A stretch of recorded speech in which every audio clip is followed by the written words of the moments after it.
Well, my name's Jim. I'm from Australia, but I've been living in the UK for like the past 7-8 years, and I've now moved out to America. It's a big move for me, but because I moved out to America, I've had to leave a girl I've been dating for like 5 years back in London. It was probably for the best. We were heading in separate directions in our lives. You know, I wanted to come over here and further my comedy career, and she wanted to stay back in England and fuck other men.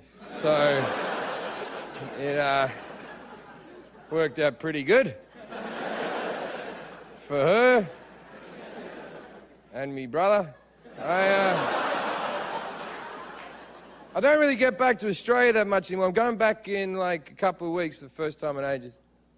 Yeah.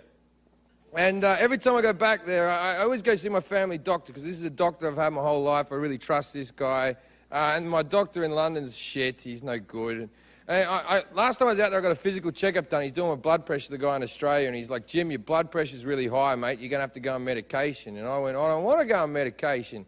And he went, well, you fucking have to, because that's how doctors in Australia talk. And then he goes, I'll cut you a deal. Go back to London, get your blood pressure checked again, but if you get the same readout or higher, you're on medication, right? So I go back to my doctor in London, get my blood pressure checked again, get exactly the same readout that I got in Australia, and my doctor goes, oh, you're good.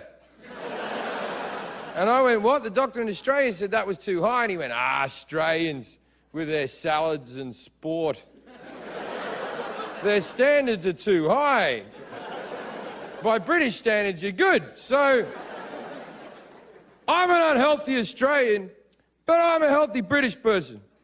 I think as my health gets worse, I'm going to move to shittier countries until eventually I'm the healthiest man in Rwanda.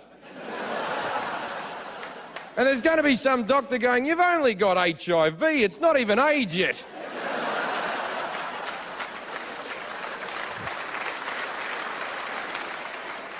Stop your bitching and join the soccer team.